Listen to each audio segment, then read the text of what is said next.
Garam masala is a mix of Indian spices. If you were to ask 10 Indians the recipe for the garam masala, you probably would get 10 different recipes. The point I'm trying to make here is garam masala depends on each one's preference, what they want to put into it, how much they want to put into it. Today what I'm sharing with you is a recipe that has worked very well for me for many years. I've separated the ingredients into 4 different categories. The first one gives the body or the substance or the mass to the garam masala. There's coriander, fennel, cumin, red chili, and peppercorn. The Kashmiri red chili is primarily to add color to the garam masala. The second plate adds the floral and the fruity taste to the garam masala. In this category, you have cumin, cinnamon, bay leaf, mace, cloves, and green cardamon. My third category is my personal favorite. These are the spices that have very earthy or smoky flavor to them. Star Anise, kapok bud, nutmeg, black cardamon, and stone flower.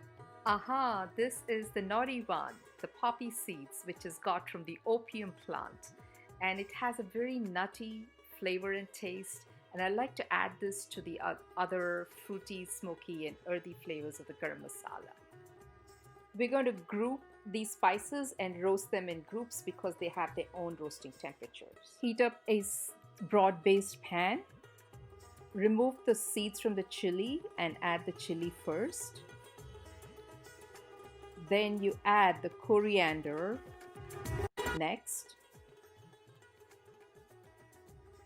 Fry them a little bit.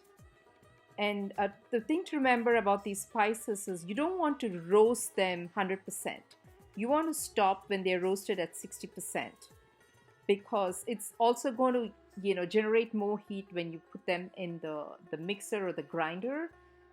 If you have something that's over roasted, then it starts to smell very different.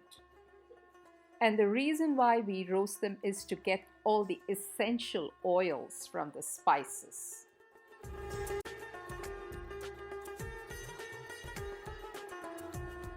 The coriander and the red chilies are done. Time to drop in the fennel, the cumin seeds, and the peppercorn. Continue roasting but on medium heat.